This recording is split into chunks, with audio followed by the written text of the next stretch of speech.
दोस्तों, आज मैं एक ऐसी कहानी लेकर आया हूं जहां एक दोस्त अपनी आंखों के सामने अपने प्यारे दोस्त को भूत की दुनिया में जाते हुए देख रहा है और उसकी आंखों से आंसू बह रहे हैं, लेकिन वह कुछ नहीं कर पा रहा है। आज की कहानी आपको पसंद आए तो जरूर सब्सक्राइब कर देना दोस्तों। चलिए शुरू करते हैं आज के एपिसोड।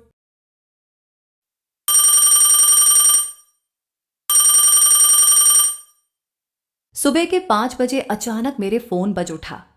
इतनी सुबह सुबह किसका फोन आ गया? मेरे हेलो कहते ही दूसरी ओर से जाना पहचाना आवाज आई। सुमित भैया, गुड मॉर्निंग में पल्लवी पंकज की बहन। पहचाना? आवाज में अजीब सी घबराहट थी। Good morning Pallavi. एक भाई कैसे नहीं पहचानेगा अपनी छोटी बहन की आवाज। शहर में नहीं हूं इसका मतलब ये नहीं कि रिश्ता भूल गया। इतनी सुबह सुबह सब कुशल तो है ना? तुम काफी घबराई हुई लग रही हो। क्या हुआ, सब ठीक है ना? पल्लवी ने कहा। भैया, वो पंकज भैया के ऑफिस से फोन आया था। वो अचानक अपने असम वाले सरकारी बंगले से गायब है। 2 दिन हो चुके हैं, उनका कुछ पता नहीं लग रहा। उनको लगा कि वो घर चले गए, इसलिए यहां पता किया।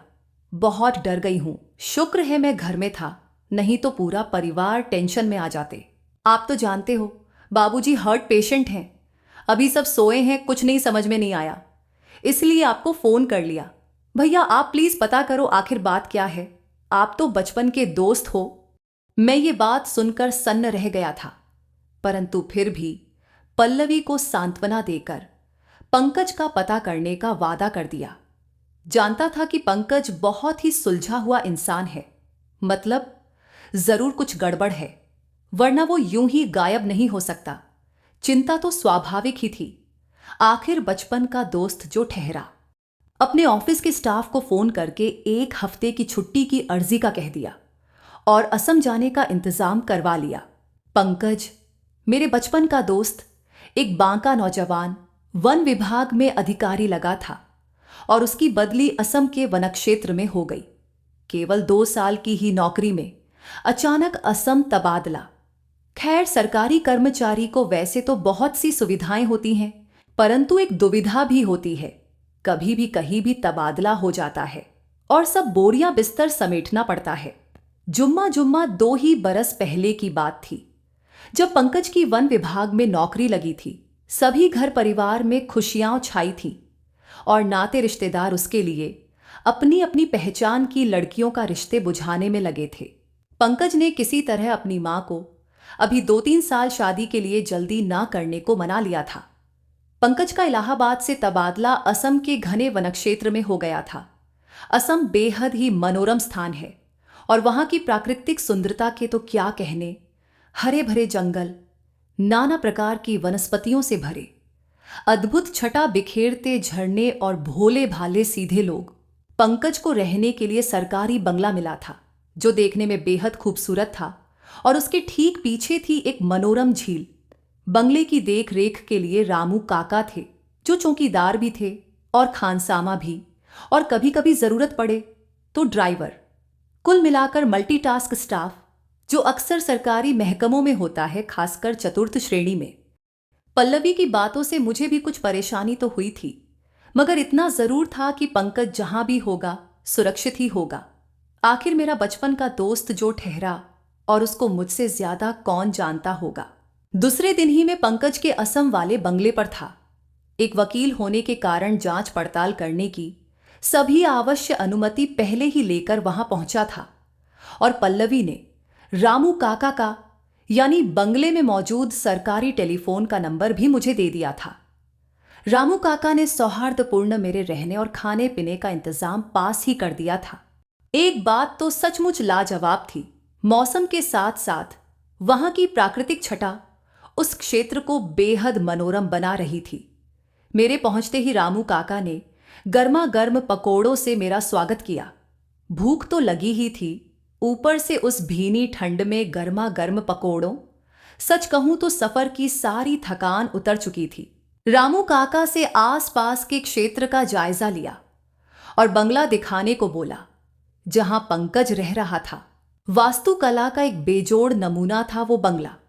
वास्तव में बहुत खूबसूरत था और उसके पीछे की झील तो सचमुच बेहद शानदार लग रही थी। दूर से देखने पर तो यूं लगता मानो बंगला झील पर ही तैर रहा हो। बंगले के अंदर काफी साज सज्जा थी। बहुत सी खालें और जानवरों के सर टंगे थे जो काफी पुराने लग रहे थे। अंदर से घुमावदार सीढ़ियां दूसरे माले को जा रही थी और हॉल में पीछे की ओर एक बड़ी सी पर्दा लगा था जिस पर उसी बंगले का झील पर तैरते जैसी खूबसूरत कढ़ाई के बना चित्र था जो एकदम जीवंत लग रहा था। मैंने वो पर्दा हटाया तो उसके ठीक पीछे वही झील थी, बेहद शांत, खूबसूरत, मनोहारी, जिसे देखकर मैं ठिठक गया। यूं लगा मानो वहां कुछ है, बेहद करीबी, कुछ खास, और ना जाने क्यों आंखों में दर्द बह आया। एक अजीब सा अनुभव हो रहा था कि तभी रामू काका ने मुझे पुकारा, सुमित बाबू, सुमित बाबू। झील को यूं एकटक ना देखिए, आपको काबू कर लेगी। और जितनी खूबसूरत वो झील है, यहां के बड़े बुजुर्ग कहते हैं कि उससे भी ज्यादा एक अप्सरा सी खूबसूरत है, चांद की महबूबा। और उससे भी खतरनाक है उसे देखना, कहते हैं। जो उसे एक बार देख ले, फिर उस देखने वाले को दुनिया में कोई नहीं देखता। वो चांद की महबूबा उसे चांद में बदल देती है। और कुछ कहते हैं कि चांद अपनी महबूबा को देखने वाले को निगल जाता है। इतना कहकर रामू काका खामोश और उदास हो गए। शायद वो कुछ और भी कहना चाहते थे, मगर ना जाने क्यों चुप थे। रामू काका, कहाँ खो गए? चुप क्यों हो? कहीं आपका ये तो कहना नहीं कि मेरे दोस्त पंकज को भी? हंसते हुए मैंने कहा, काका, ये पुरानी मनगढ़ंत किस्से कहानियां हैं, कहानी की किताबों सरीखी। ना तो मुझे और ना ही आज का युग कि किसी भी पढ़े लिखे इंसान को इन पर विश्वास होगा। वैसे मुझे भी दिखाओ, वो चांद की महबूबा कहाँ रहती है? वो घर कहाँ है उसका? शायद पंकज वहीं होगा। रामू काका ने कहा, ना ना बाबू, ऐसी बात जबान पर मत लाओ। दुआ करो कि पंकज साहब सकुशल हो जहां भी हो, मगर वहां नहीं जहां आप कह रहे हो। रामू काका के चेहरे पर पसीने की बूंदें उनके लाख छुपाने पर भी नहीं छुपा। मैंने पूछ ही लिया, काका सच बताओ, क्या बात है? कहीं कुछ गड़बड़ तो नहीं है? तुम्हें पता है कि पंकज कहाँ है? रामू काका ने कहा, ना बाबू, हमें तो सिर्फ इतना ही पता है कि हमने यही सबसे पंकज साहब को भी चेताया था और वो भी हंसने लगे थे। और पिछली अमावस को ही उन्हें खाना देने का बात कहा था कि साहब, इस पर्दे को रोज की तरह आज मत हटाना। आप रोज रात ही इसे हटा देते हो जब कुछ लिखते पढ़ते हो। आज अमावस की रात है, इसलिए आज रात भर रहने देना। कहते हैं वो चांद की महबूबा अमावस को ही झील से बाहर आती है अपने चांद के साथ। इस पर साहब हंसने लगे और बोले, काका, ये सब बेकार की बातें हैं, मैं नहीं मानता। वैसे भी अमावस की रात चांद नहीं निकलते, तो उसकी महबूबा उसे कहां से लेकर आएगी? मगर फिर भी अगर तुम कहते हो तो ठीक है, नहीं हटाऊंगा।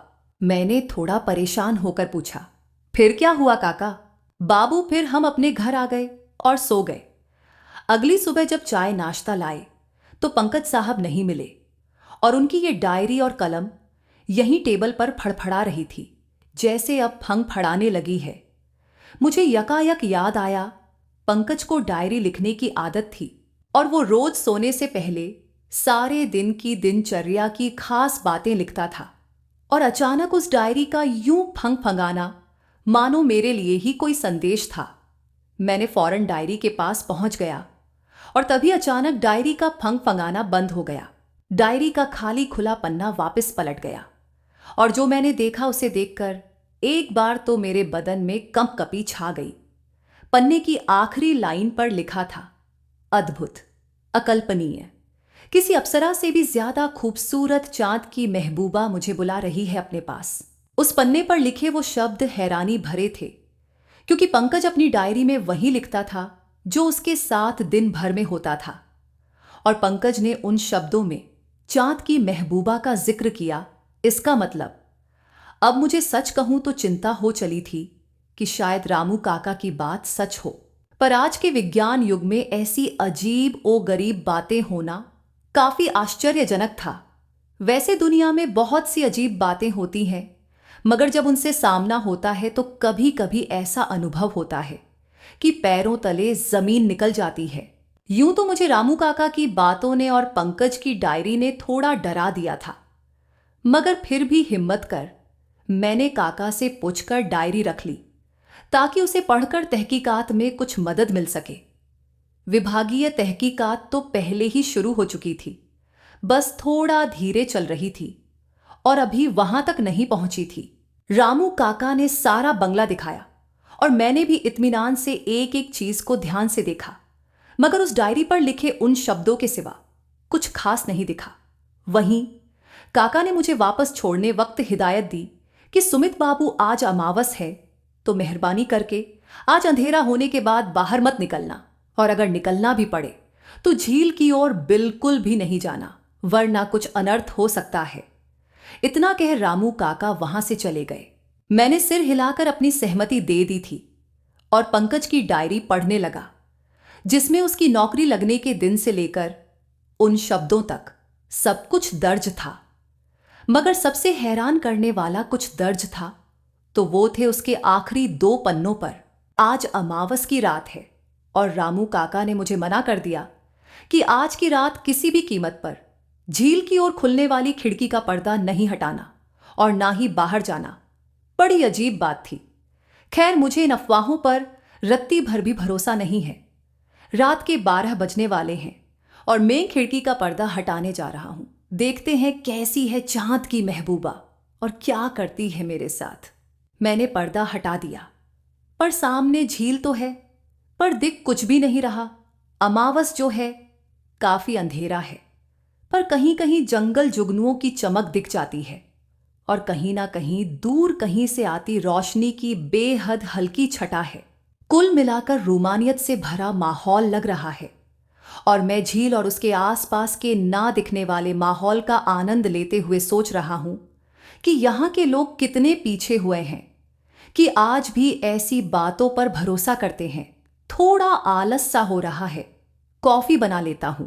अब रात के तकरीबन 2 बजने वाले हैं और मैं यानी कि पंकज फॉरेस्ट ऑफिसर खिड़की के पास खड़ा अमावस की रात में झील को निहार रहा हूं और यहां दूर दूर तक कोई चांद की महबूबा नहीं दिख रहा है। ये क्या?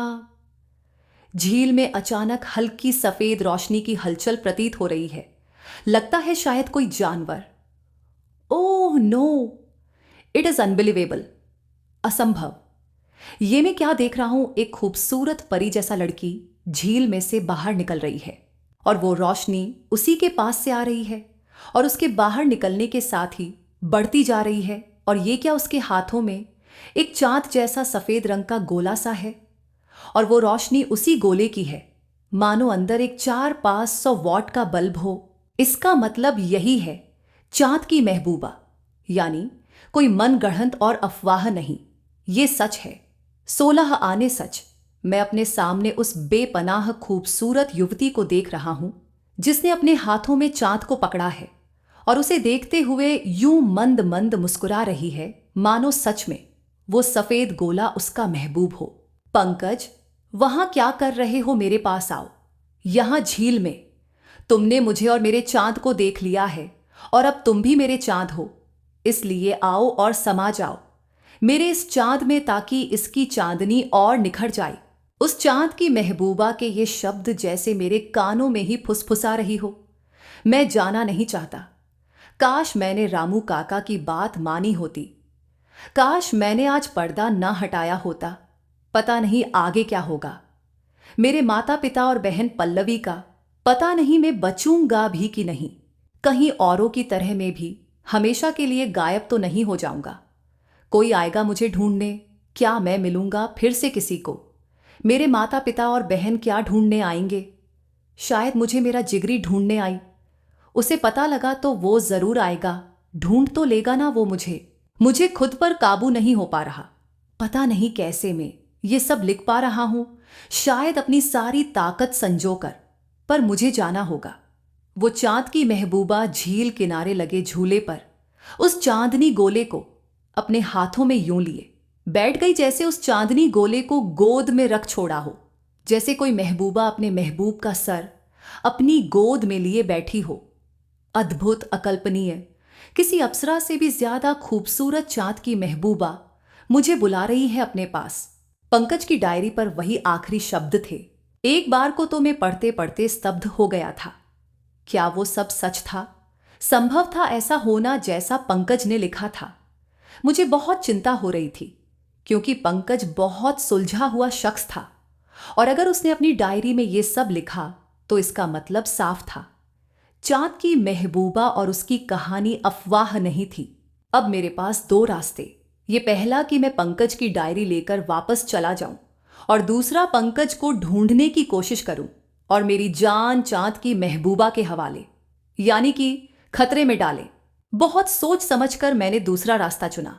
आखिर देखते हैं वो चांद की महबूबा करती क्या है, और झील की ओर चल दिया। काफी अंधेरा था, इसलिए संभल कर झील के इतना पास तक चला गया जिससे झील में हुई हर छोटी से छोटी हरकत मुझे दिखाई या सुनाई दे सके। रह रहकर जुगनुओं की जगमगाहट झील के पानी में चमक रहे हल्के फुल्के तारों के झुरमुटों को और रोशन कर रही थी। मैं 1 बजे से दरवाजा के पीछे छुपकर इंतजार करने लगा। तकरीबन आधी रात हो चली थी और मुझे नींद भी आने लगी थी। आखिर कब तक इंतजार करता? अचानक हवा में अजब सी ठंडक महसूस की और मेरे रोंगटे खड़े हो गए। सिरहन सी दौड़ गई शरीर में। अभी मैं संभलूं कि मुझे झील के पानी की रोशनी बढ़ती हुई दिखाई दी, ठीक जैसा पंकज की डायरी में लिखा था। और देखते ही देखते एक बला की खूबसूरत लड़की का सर झील से बाहर निकला, और झील से निकलती सफेद रोशनी उसके रूप की कुछ यूं बढ़ा रही थी, मानो कोई 14वीं की चांद झील के पानी पर उतर आया हो। यकीनन वही थी, वो बदनाम और खतरनाक चांद की महबूबा, जो अब धीरे धीरे झील से लगभग पूरी बाहर आ चुकी थी, और उसके हाथों में था एक सफेद रोशनी देता गोला, एकदम चांद सरीखा। वो आगे बढ़ी और उसके साथ ही मेरे दिल की धड़कन भी बढ़ने लगी। मुझे यूं लगा सारा शरीर सुन्न हो चुका था। काटो तो खून नहीं, नोचो तो खाल नहीं, पर शायद उसने मुझे देखा नहीं था, और ये उस बड़े दरवाजा के पीछे छुपा होने के कारण था शायद। धीरे धीरे सधी हुई चाल से चल वो झील से बाहर जा चुकी थी और किनारे पड़े एक झूले पर ठीक उसी तरह बैठ गई जैसा पंकज ने लिखा था। सुमित, तुम चले जाओ यहां से, वरना तुम्हारा भी वही हाल होगा जो मेरा और इस चांद की महबूबा को देखने वाले हर शख्स का हुआ था। इन शब्दों की फुसफुसाहट मुझे ठीक अपने कान के पीछे सुनाई दी, जो यकीनन पंकज की ही आवाज थी। इससे पहले कि मैं पंकज चिल्लाता, सुमित खबरदार, बिल्कुल भी आवाज मत निकलना, अगर जिंदगी से प्यार है तो। इस बार पंकज की आवाज बहुत साफ थी। मैं अपने दोस्त की आवाज पहचान गया था। फुसफुसाहट एक बार फिर सुनाई दी, सुमित मेरे यार, तुम यहां हो, इसका मतलब है कि मैं अब किसी को नहीं दिख रहा, यानी कि रामू काका की कहानी कोई सुनी सुनाई अफवाह नहीं, सच है। और यह भी कि तुमने मेरी डायरी पढ़ी ली, इसलिए अब सिर्फ सुनो। तुम्हारे मुंह से निकला एक भी शब्द तुम्हें भी हमेशा के लिए इस दुनिया से गायब कर देगा और चांद की महबूबा की दुनिया में ले आएगा। मेरे यार, सब कुछ सच है जो तुम देख या सुन रहे हो। वो झील किनारे झूले पर हथेली में चांद लिए बैठी खूबसूरत बला ही है चांद की महबूबा। वो जिसको भी खुद को देखते हुए देख लेती है, उसको अपने साथ झील की गहराइयों में ले जाती है और वहां उसे भी उस रोशनी वाले गोले में समाहित कर देती है। उसमें ना जाने कितने ही लोग हमेशा के लिए कैद हो चुके हैं। मेरी रूह अभी भी पूरी तरह से उस गोले के काबू में नहीं आई है, इसलिए शायद मैं तुमसे बात कर पा रहा हूं। तुम सुबह होते ही फौरन यहां से चले जाना और मेरे घर वालों को कुछ भी कह देना, सच्चाई को छोड़कर, क्योंकि मैं नहीं चाहता मुझे ढूंढने यहां कोई और आए और फंस जाए। सरकार मुझे गायब समझकर कुछ समय बाद मेरी पेंशन माता पिता को देना शुरू कर देगा। ये शायद यही उनको मेरी आखिरी भेंट होगी। पंकज की आवाज में रोने का साफ महसूस हो रहा था। लग रहा था कोई अदृश्य बदन मुझे गले लगाना चाह रहा था। दरवाजा के पीछे छुपा मैं पूरी तरह घबरा गया था और डर और घबराहट के कारण पसीने से तरबतर हो चुका था।